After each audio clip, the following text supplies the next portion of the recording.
भ्रष्टाचार गर्ने, सुन तस्करी गर्ने अनि नेपालीलाई चाहिँ भुटानी शरणार्थी बनाएर त्यस्तो प्रकारको चलखेल गर्ने, सहकारी ठग्ने हरेक प्रकारका ठाउँहरूमा आज चाहिँ अब मिटर ब्याजबाट जनताहरू पीडित छन्। सहकारीको पैसा चाहिँ मुठ्ठीभर मान्छेले खाएका छन्। अब आज वास्तवमा रवि लामिछाने मात्रै नभएर अन्य एमाले, माओवादी र कांग्रेसका मान्छेहरू पनि सहकारीमा थुप्रो जनताको रकमहरू अब ठगेका छन्। हामीले तपाईँलाई यो हाम्रो विश्व नेपालीको स्टुडियोमा निम्ताइरहेका छौँ। प्युठान जिल्लामा हुने गरेका विकास निकासका कार्यक्रमको बारेमा तपाईँले प्युठान जनतालाई अलिकति बताइदिनु पर्ने भएको हुनाले हामीले यो स्टुडियोमा निम्ताएका हौँ। अहिले प्युठानको विकास कसरी अगाडि बढिरहेको छ? प्युठानको विकासको सन्दर्भमा अब राष्ट्रिय जनमोर्चाले दुई पटक चाहिँ प्युठान जिल्लामा जिल्ला विकास समिति निर्माण गर्ने अवसर पायो। पछिल्लो कार्यकालमा म सभापति भएँ। पहिलोमा कर्णध्वज केसी सभापति हुनुहुन्थ्यो, दोस्रोमा म भएँ र खास गरेर हामीले त्यति बेला प्युठानको विकासको निमित्त पूर्वाधार विभिन्न प्रकारका पूर्वाधार कार्यक्रमहरू लाई हामीले खास गरेर सडक गृहयोजना बनायौं अनि विभिन्न ठाउँका अब टेलिफोन टावरदेखि लिएर हरेक प्रकारका जनताले कमसेकम मोबाइलको सुविधा प्राप्त गर्न सकुन् भनेर अब कृषिमा, स्वास्थ्यमा, विभिन्न क्षेत्रमा हामीले त्यो प्रकारको गृहयोजना बनाएर हामीले विकास सञ्चालन गरेका थियौं। अहिले जति पनि अब अहिलेको विकासको सन्दर्भमा जुन साथीहरूले जितेर जानुभएको छ, ती सबै साथीहरूले हामीले हिजो त्यो प्रकारको एउटा जिल्लाको विकास निर्माणमा जुन खाका बनाएका थियौं, त्यही खाका त्यही जगमा टेकेर उहाँहरूले कार्यक्रम अगाडि बढाइरहनु भएको छ। तर पनि प्युठान जिल्लालाई केन्द्रबाट जुन प्रकारको अब पूर्वाधार विकासको होला, सिंचाइको कुरा होला, विद्यालय, अस्पतालदेखि लिएर हरेक क्षेत्रमा जुन ढंगले बजेट पर्न पर्ने हो त्यो बजेट त्यतिका पर्याप्त मात्रामा पर्न सकेको छैन। हिजो हामीलाई खास गरेर नेपाली कांग्रेस एमालेका साथीहरूले राष्ट्रिय जनमोर्चाले जिल्ला विकास समिति जितेका कारणले प्युठानको विकास भएन भनेर जुन प्रकारको दुष्प्रचार गर्नुहुन्थ्यो, तर हामीले हाम्रो त्यो कार्यकालमा जिल्लालाई कसरी अगाडि लैजाने भनेर सबै राजनीतिक दलहरूलाई समेटेर हामी सँगै डेलिगेसन जाने, योजनाहरू पार्ने सबै कामहरू हामीले गरेका थियौं। र अहिलेका साथीहरूले त्यति पर्याप्त बजेट त होइन, अब तर पनि के हो त भन्दैमा जुन मसालले जुन विकास गरेन भन्ने जुन आरोप थियो, अहिले उहाँहरू सत्तामा कोही साथीहरू मन्त्री हुनुहुन्छ, कोही सांसद हुनुहुन्छ, जति गति लिन पर्ने हो त्यो गति प्युठानमा विकासको गति अगाडि बढ्न सक्छ। प्युठानमा प्रतिपक्षहरूले तपाईहरुलाई लगाउने गरेको एउटा आरोप थियो, प्युठानमा चाहिँ मसालले जितेकै कारण चाहिँ प्युठानमा विकास भएन भनेर उहाँहरूले भनिरहँदा उहाँहरूले जितेर पनि खासै विकास भएको कुरा तपाईले गर्नु भएन। तपाई प्युठानको एउटा अभिभावक पनि हो, समग्र प्युठानीको। तपाई 2055 देखि 2059 सम्म तपाई प्युठान जिल्ला विकास समितिको सभापति पनि हुनुभयो। यो मसाला लगाउने आरोप मात्र हो कि के हो? त्यसपछि वामदेव गौतम लगायतका नेताहरूले पनि जिते चुनाव। यो खासै प्युठानमा त्यति हुनुपर्ने विकास भएको त देखिँदैन नि सर। अनि त्यो त मैले भनिहाले, जति पूर्वाधारदेखि लिएर विभिन्न क्षेत्रहरूमा विकास निर्माण भएको छ त्यो सबैको खाका चाहिँ हामीले राष्ट्रिय जनमोर्चाले त्यति बेलाको जीविसले विभिन्न प्रकारका गृह योजनाहरू बनाएर कार्यलाई अगाडि बढाएको थियो। जस्तो म तपाईलाई भनौं, प्युठान जिल्लामा 12 मेगावाटको विद्युत गृह पनि हुँदा पनि प्युठानमा सब स्टेशन थिएन। अब त्यो सब स्टेशनको निमित्त धेरै पटक केन्द्रमा, योजना आयोगमा, सम्बन्धित मन्त्रालयमा हामीले कुरा राख्यौं। पछि बजेट त पर्यो, तर अब त्यो ठेकेदारले त्यो काम सम्पन्न गरेको छैन। अहिले पनि प्युठानी जनताहरूले गाउँमा जुन बिजुली गएको छ त्यो 33 केबी प्रसारण लाइनबाट तानेर मात्रै भएको छ।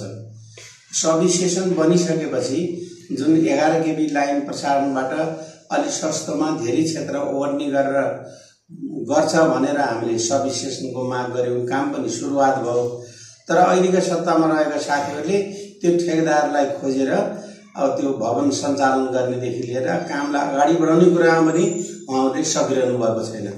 त्यसैले हामी के भन्छौँ भने हामीलाई जुन आरोप लगाइन्थ्यो मसालका कारणले यिनको तल मात्रै छ, हाम्रो माथि र विकास हुनलाई तल र माथिको खाँचो पर्छ सरकार चाहिँ भन्ने प्रकारको आरोपहरू पनि थिए।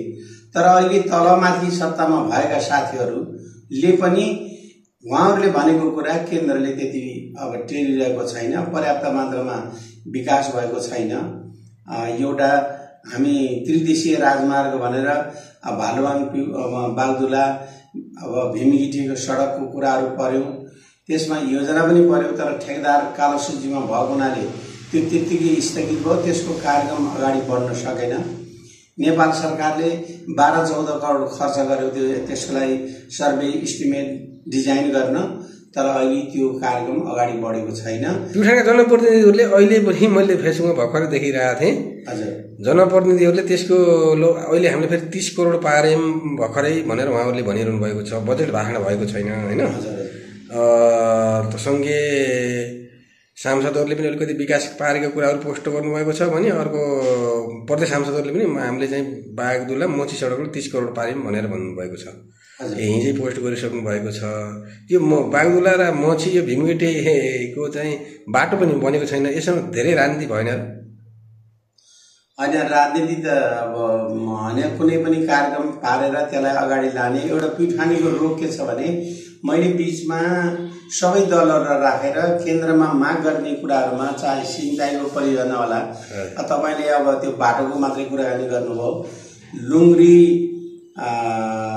जुन यो सारी बेलबासको जुन सिंचाइ योजना हो त्यो योजना सम्पन्न भयो भने धेरै किसानहरूले आफ्नो कृषिबाट धेरै उपज फाइदा लिन सक्थे। 2042 साल पञ्चायतकै बेलामा सुरुवात भएको योजना अहिले पनि लथालिङ्ग छ। त्यसलाई चाहिँ कसरी अगाडि लाने भन्ने कुरा अहिलेका साथीहरूको बीचमा, दलहरूको बीचमा सरसल्लाह गर्ने, सुझाव माग्ने परिपाटी भन्दा पनि मैले यति पारे, मैले यस्तो गर्दैछु भनेर जुन प्रकारको एउटा भ्रम सिर्जना गर्ने कुरा छ। केन्द्रको बजेट चाहिँ अब बल्ल 15 गते सङ्घले गर्छ, अब प्रदेशको त्यसैका आधारमा कति बजेट छुट्याउने भन्ने कुरा हुन्छ। अहिले जुन प्रकारको फेसबुकमा रङ्गाउने कुराहरू भएको छ, यथार्थमा त्यो रातो किताबमा नआइकन मन्त्री माथिबाट बजेट भाषण नभइकन जुन प्रकारको कुराहरू गरेर जनतामा भ्रम छर्ने कुराहरू भएको छ त्यो चाहिँ सही होइन। बजेट पारेर विकास गर्न खोज्नु, जुनसुकै दलहरूले पनि त्यो कोसिस गर्नु, जिल्लामा भएका समग्र दलको बीचमा एउटा कोअर्डिनेसन गर्ने, सामूहिक सल्लाह गरेर महत्त्वपूर्ण योजनाहरू अगाडि लैजाने बारेमा अहिले कुनै पनि प्रकारको छलफल सल्लाह त्यो प्रकारको जुन पहिलेको परम्परा थियो त्यो परम्परा तोडिएको छ। त्यसले गर्दाखेरि आफूले नगरेका परियोजनाहरू पनि मैले गरेर ल्याएँ, मैले सम्पन्न गरेँ भन्न जनतामा जुन प्रकारको भ्रम सिर्जना हुन्छ। जस्तो अहिले हाम्रो मान्य सूर्यबहादुर थापा के अरे मान्य हुनुहुन्छ, उहाँले संसदमा जित्नुभयो। अब केन्द्रको सरकारले भौतिक पूर्वाधार मन्त्रीले योजना आयोगले उहाँका कुरा पनि सुनायो भन्नु सकेन। अहिले पनि भालुवाङ प्युठान मोटर बाटो त्यसलाई सरकारी तवरबाट पनि त्यो भीमगेटीसम्म लैजानलाई ठुलो परियोजनाको खाँचो पर्छ। हिजो भारतले मोदी नेपालमा आएको बेलामा सफ्ट लोनबाट बाटो बनाइदिन्छु भन्ने कुरा थियो, त्यसमध्येको एउटा योजना हो। तर अहिले त्यो पनि योजना पनि के भने अगाडि ठिक ढङ्गले अगाडि बढ्न सकेका छैन। कोही हल्ला प्रचार कार्यकर्तामा जनतामा भ्रम सिर्जना गर्ने कुराहरू भएको छ। ठिक छ, बजेट पारेर योजना ल्याएर अब अगाडि बढ्ने हो भने विकासलाई त सबै दलहरू मिलेर चाहिँ जाने कुरा पनि हुन्छ। जसको नेतृत्वमा त्यो जुन बजेट आउँछ त्यसलाई हामीले त सहयोग गर्न त सबै दलहरू चाहिँ तयार छौँ। तर पनि बीचमा त्यसरी सरसल्लाह गरेर अगाडि जाने परिपाटी अहिले भङ्ग भएको छ। विकासको कुरा गरिरहँदा तपाईँ एउटा कम्युनिस्ट पार्टीको एउटा जिम्मेवार नेता पनि हुनुहुन्छ। राष्ट्रिय जनमोर्चामा लामो समयदेखि राजनीति गर्दै आउनुभएको छ। त्यसको नेतृत्व प्युठान जिल्लामा हजुरले नेतृत्व गर्दै पनि आउनुभएको छ, तपाईँले अभिभावक पनि मान्छन्। र तत्कालीन राजनीतिक अवस्था देशको के छ त्यसको बारेमा पनि थोरै जानकारी गराइदिनु। श्रोताहरूलाई? अब खास गरेर अहिले देशको राजनीतिक अवस्था ज्यादै तरल छ, देशको आर्थिक अवस्था पनि डामाडोल छ र अन्तर्राष्ट्रिय शक्तिहरूको चलखेल पनि नेपालमा बढेर गएको छ।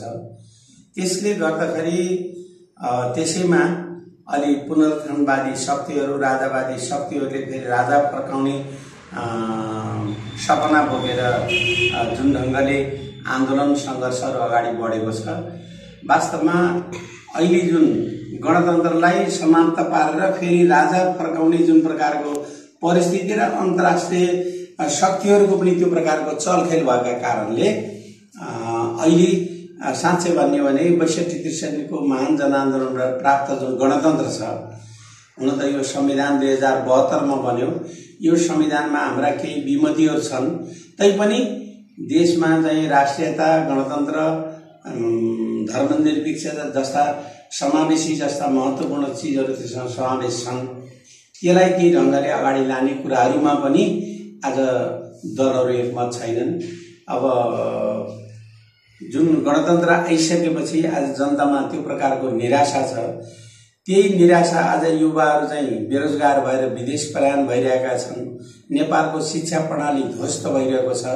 त्यसमा सरकारले गम्भीर रूपमा ध्यान दिनुपर्ने, देशमा कल कारखानाहरू स्थापना गरेर जनतालाई रोजगार बनाउने कुरा गर्नुपर्ने हो।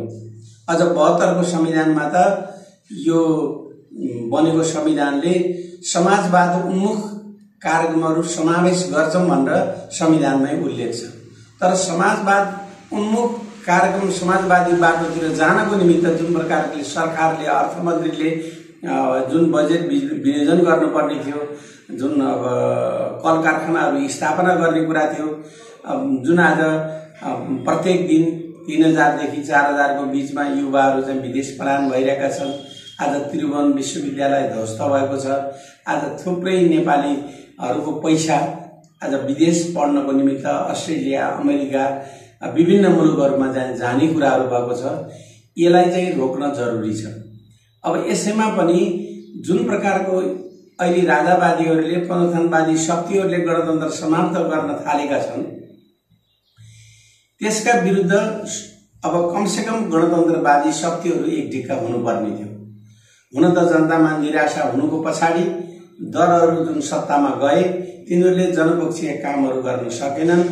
जनताले कमसेकम महत्त्वपूर्ण योजनाहरू त्यो प्रकारको बनाएर अगाडि लाने कुरामा गर्नुभन्दा भ्रष्टाचार गर्ने, सुन तस्करी गर्ने अनि नेपालीलाई चाहिँ भुटानी शरणार्थी बनाएर त्यस्तो प्रकारको चलखेल गर्ने, सहकारी ठग्ने, हरेक प्रकारका ठाउँहरूमा आज चाहिँ अब मिटर ब्याजबाट जनताहरू पीडित छन्। सहकारीको पैसा चाहिँ मुठ्ठीभर मान्छेले खाएका छन्।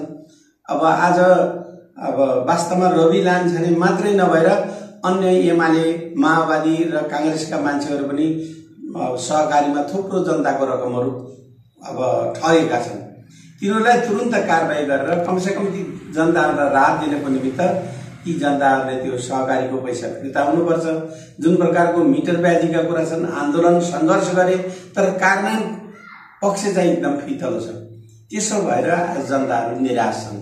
अब यो गणतन्त्रमा आएर हामीले के पायौं हामीलाई भनेर जनताहरूले प्रश्न गरिरहेका एकातिर छ भने सत्तामा जाने साथीहरूले, पार्टीहरूले कमसेकम जनपक्षीय कामहरू गर्नुपर्ने, जनतामा प्रभाव हुने, जनताका आवश्यकतालाई सम्बोधन गर्नुपर्ने, त्यो कुरा गर्न नसकिरहेका कारणले जनताहरू निराश छन्।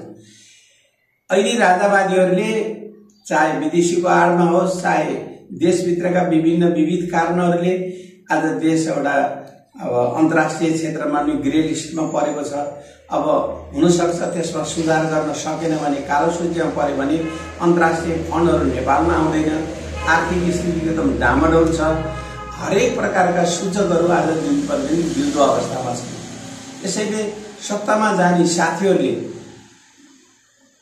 यो गतिविधि छ, यो गतिविधिलाई तुरुन्त रोक्नुपर्छ। नरोकिकन देश उँभो लाग्न सक्दैन, जनता पनि अगाडि बढ्न सक्दैनन्। हाम्रो राष्ट्रियतामाथि पनि यो वा त्यो प्रकारले विदेशी, खास गरेर भारतीय साम्राज्यवाद, अन्य साम्राज्यवादीहरूको चलखेलको अखडा बनेको छ। यसो हुनुको पछाडि के हो त भने सत्तामा गएका दलका साथीहरूले जनताको पक्षमा काम गर्नुको बदला भ्रष्टाचारलाई प्रश्रय दिने, तस्करीलाई प्रश्रय दिने, सहकारी ठगीहरू अन्य प्रकारका मान्छेहरूलाई कारबाही नगर्ने र हरेक ठाउँमा जुन भागभण्डा गरेर जनताहरूलाई जुन प्रकारको सताउने कुराहरू भएको छ, अब त्यसका कारणले पनि आज राजावादी शक्तिहरू, अन्तर्राष्ट्रिय शक्तिहरू चलखेल गर्ने, षड्यन्त्र गर्ने योजनाहरू बनाएका छन्।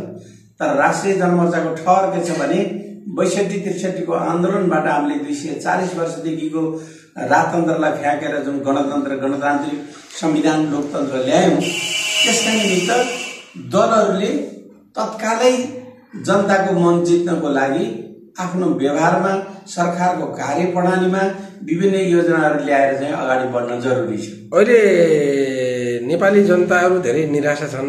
राजनीतिक दलहरूलाई प्रति उनीहरूको विद्वेषता पनि फैलिएको अवस्था छ र विशेष गरेर यही विषयले लिएर यो संहिताप्रति पनि नेपाली जनताहरूको पछिल्लो चरणमा मत एकदमै तपाईँको घट्दै गइरहेको छ। प्रदेश संरचना त नेपाली जनताले चाहेकै छैनन्। तपाईँहरूको पार्टी राष्ट्रिय जनमोर्चाले अहिले भर्खरै यही वैशाखमै भनौँ चैतमा तपाईँको पार्टी राष्ट्रिय जनमोर्चाले काठमाडौँ केन्द्रीय संहिता विरुद्ध आन्दोलन गरेको थियो। त्यसमा जनमत खासै देखेन नि। त्यो जनताहरूले चाहिरहेका छैनन् होइन, जति हुनुपर्ने हो त्यति देखिएन। अनि मूलत के हो भने नेपालमा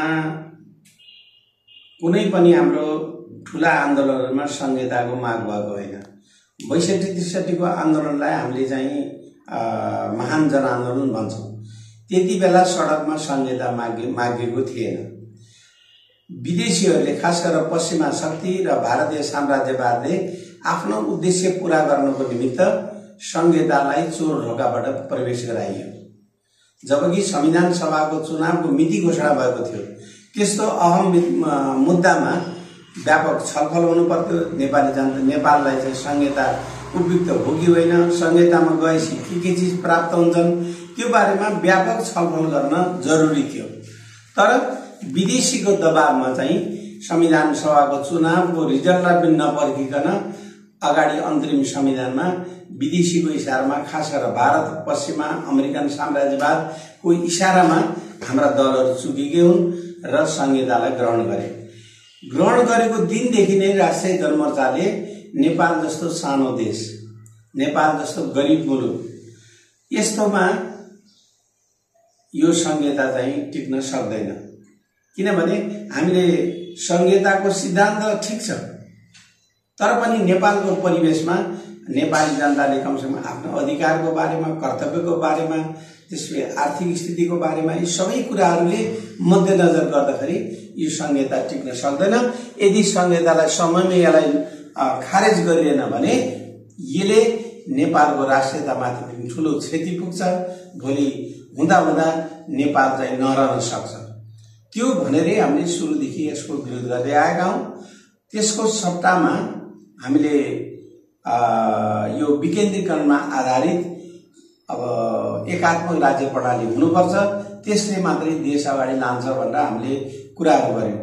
त्यति बेला कांग्रेस, एमालेका, माओवादीका साथीहरूले हामीलाई राजावादी भन्ने गर्थे। संहिता खारेज गर्ने पक्षको कुरा गर्दाखेरि। तर अहिले नेपाली जनताले गणतन्त्र आइसकेपछि जनतामा कर मात्रै लगाइएको छ। जनताहरू करबाट पिल्सिएका छन्। राज्यले दिनुपर्ने, सरकारले दिनुपर्ने कुनै प्रकारका सुविधाहरू छैनन्। आज कांग्रेसमा, एमालेमा, माओवादीमा, अन्य दलहरूमा पनि के भने आज संहिता प्रति वितृष्णा हुँदै गइरहेको छ।